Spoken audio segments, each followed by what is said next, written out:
কিরে বন্ধু, কি অবস্থা? আরে বন্ধু, আমি একটা বিপদে পড়ে গেছি।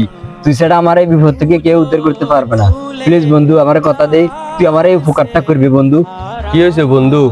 আরে বন্ধু, আগে তুই বল, তুই আমার এই উপকারটা করবি বন্ধু। আরে বেটা, কি হয়েছে এটা তো করবি। আরে বন্ধু, আমি না খুব বিপদে পড়ে গেছি। তুই তো জানস আমার ছোট ভাই একটা অ্যাক্সিডেন্ট হয়েছিল। আরে বন্ধু, অ্যাক্সিডেন্ট হওয়ার পরে আমার বাপে কিছু করতে না পেরে ঘরের দলিল বন্ধক দিয়ে একটা লোক থেকে কিছু টাকা নিয়েছিল। সম্ভবত আমার বাপে টাকাগুলো না দেওয়ার কারণে ওই লোকটা কিছু ফোলা ফাইন লইয়া আছে আমার বাপের মারার জন্য। প্লিজ বন্ধু, আমার উপকারটা কর, না হলে আমার বাপের মারবে। প্লিজ বন্ধু। আরে বন্ধু, মাসও শেষ, এখন আমি টাকা পাবো কই? আমার কাছে তো এত টাকা নেই রে বন্ধু। বন্ধু, অনেক আশা ভরসা করে তোর কাছে আসলাম। তোর তো অনেক ব্যবসা প্রতিষ্ঠান। বন্ধু, আমি অনেক বিপদে পড়ে গেছি, তুই আমার কিছু সাহায্য কর বন্ধু, প্লিজ। আচ্ছা বন্ধু, দেখি তোর জন্য কি করতে পারি।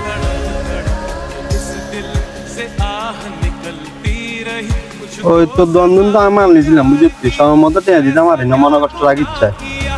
আর ওই ব্যাংকে 20 লাখ টাকা জমা করছি তোর নাম বুঝলি, তুই এখন তুলি লইস আর মনে কষ্ট লাগিচ্ছে।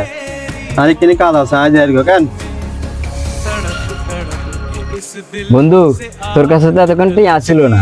আচ্ছা যাক, আল্লাহ মিলাই দিছে। আমার বন্ধু, তুই আর কিছু টিয়া সহযোগিতা কর। আর তোর 1 সপ্তাহের ভিতরে দিয়ে দিমু, তুই চিন্তা করিস। আচ্ছা ঠিক আছে বন্ধু, এখন তো আর ব্যবসার টেয়া অনেকটা, ঠিক আছে তোরে দিমু। তুই তাইলে আর 10 তারিখে দিয়ে লাইস।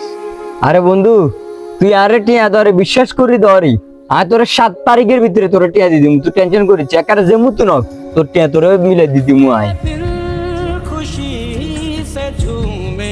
নাম্বারটি ব্যস্ত আছে। নাম্বারটি ব্যস্ত আছে।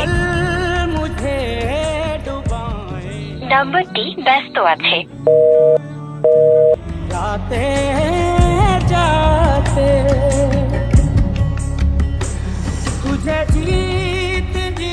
কিরে বন্ধু, তুই এখানে?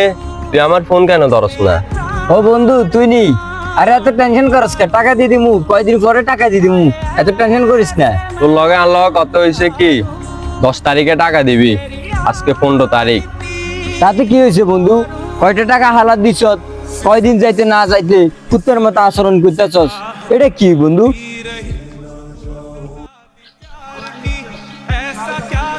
এ বন্ধু, তোর থেকে 1 লাখ টাকা হালাত নিছি না, এ ধর তোর টাকা, তুই বুঝি নে। 1 লাখ টাকা হালাত দি, দৈনিক 40 বার কল দিছ। আমার জীবন আর আমি 1 টাকা তোর থেকে হালাত নিমু না। বন্ধু খারা এসা বন্ধু, তোর কারণে আমি ফজেটটা লইতাম পারি নয়। এই ফজেটের দাম ছিল 21 লাখ টাকা। 10 তারিখে টাকা না দেওয়ার কারণে আমি এই ফজেটটা কিনতে পারি নাই। আমি তোর জন্য যে 1 লাখ টাকা হালাত দিছি, এই 1 লাখ টাকার কারণে আমি এই ফজেটটা কিনতে পারি নাই। বিপদের সময় যার থেকে 1 টাকা দিয়ে আপনার উপকার হবে, তার উপকার কখনো ভুলবেন না। আর সময় মতো টাকা ফেরত দেওয়ার চেষ্টা করবেন।